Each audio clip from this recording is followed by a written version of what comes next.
Assalamualaikum warahmatullahi wabarakatuh. Yang terhormat Bapak Muhammad Salim SPD IMAG. Perkenalkan, nama saya Hamidatul Fifati Fauziah dengan NIM 060403210076. Saya bersama teman saya Dwi P. Salsabila Muzadha dengan NIM 060403210072 dan Ahmad Syaifur Rizal dengan NIM 060403210095. Kami dari kelompok 12 kelas C semester 1 Program Studi Manajemen Pendidikan Islam Universitas Islam Negeri Sunan Ampel, Surabaya. Nah, di video kali ini kami akan menjelaskan mengenai penyusunan kalimat menjadi paragraf, diksi, dan tanda baca 2. Oke, langsung saja ke poin pertama, yaitu penyusunan kalimat menjadi paragraf yang akan dijelaskan oleh saya. Selanjutnya akan dijelaskan oleh Mbak Moza dan Mas Rizal. Pengertian paragraf. Menurut Kamus Besar Bahasa Indonesia Online, Kemdikbud, yang dimaksud dengan paragraf adalah bagian bab dalam suatu karangan. Biasanya mengandung satu ide pokok dan penulisannya dimulai dengan garis baru. Paragraf atau alinea adalah suatu bentuk bahasa yang biasanya merupakan hasil penggabungan beberapa kalimat. Dalam upaya menghimpun beberapa kalimat menjadi paragraf, yang perlu diperhatikan adalah kesatuan dan kepaduan. Kesatuan berarti seluruh kalimat dalam paragraf membicarakan satu gagasan tunggal. Kepaduan berarti seluruh kalimat dalam paragraf itu kompak, saling berkaitan mendukung gagasan tunggal paragraf. Ciri-ciri paragraf yang efektif ada 3. Yang pertama, kesatuan fokus. Kesatuan fokus adalah salah satu ciri penting suatu paragraf yang efektif. Apabila suatu paragraf membahas hanya satu poin saja dalam paragraf, maka paragraf tersebut dianggap memiliki kesatuan fokus. Artinya, semua paragraf tersebut membicarakan topik yang sama. Tidak ada satu topik pun yang membicarakan topik yang berbeda dari kalimat lainnya. Ciri yang kedua adalah pertalian antar kalimat atau koherensi. Agar suatu paragraf dapat disebut memiliki koherensi, kalimat-kalimat dalam paragraf tersebut harus melekat satu sama lain. Artinya, peralihan dari satu kalimat ke kalimat berikutnya harus terasa logis dan lancar.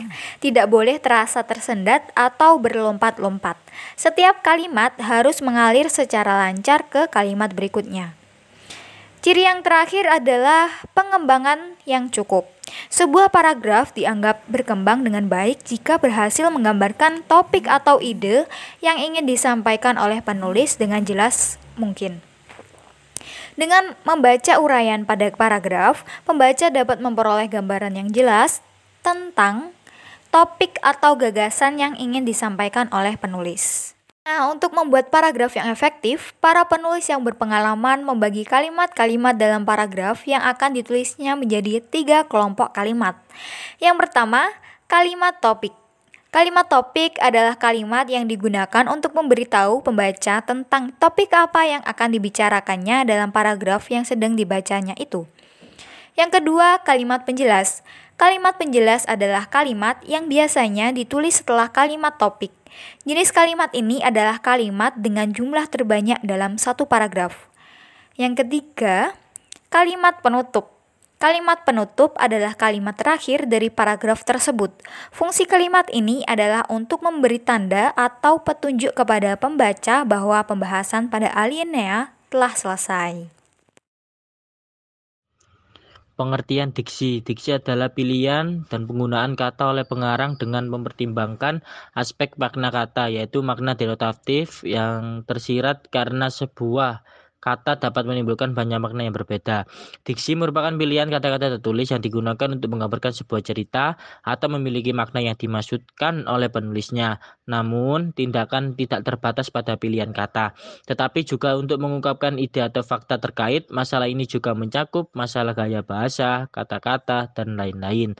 Ini akan membantu lawan bicara atau pembaca. Fungsi diksi. Yang pertama, membantu pembaca memahami pesan karya sastra. Yang kedua, berkomunikasi secara efektif, memiliki arah dalam karya sastra. Yang ketiga, Bentuk ungkapan, penggunaan atau pilihan ungkapan juga dapat berupa bentuk ungkapan yang ada di dalam gagasan, tertulis atau lisan.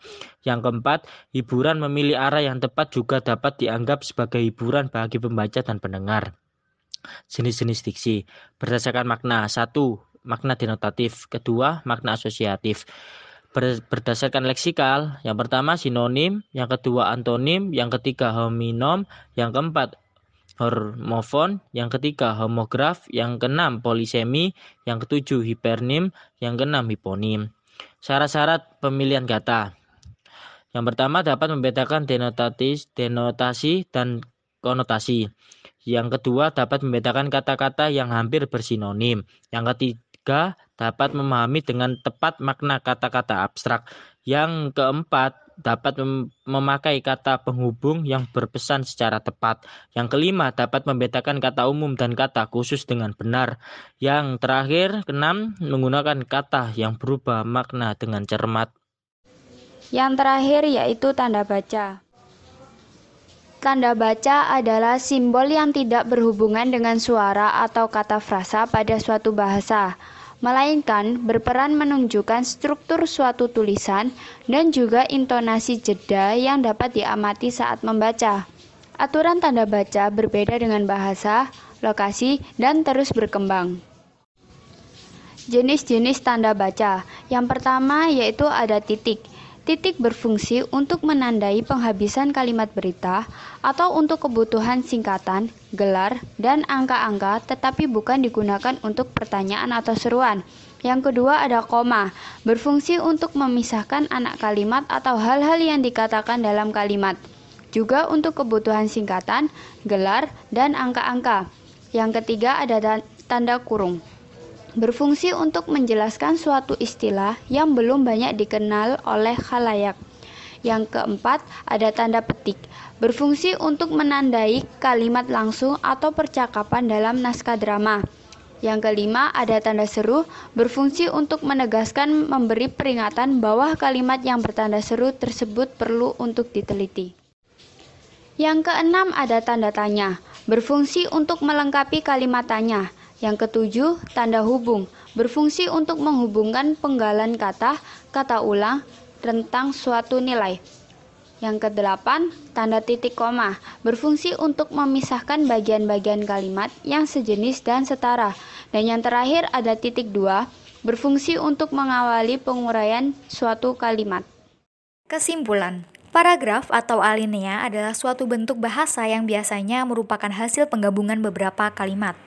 Untuk membuat paragraf yang efektif, para penulis yang berpengalaman membagi kalimat-kalimat dalam paragraf yang akan ditulisnya menjadi 3 kelompok kalimat, yaitu kalimat topik, kalimat penjelas, dan kalimat penutup.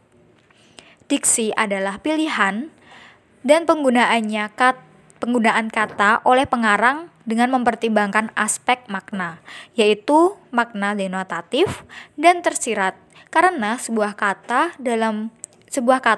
dapat menimbulkan banyak makna yang berbeda.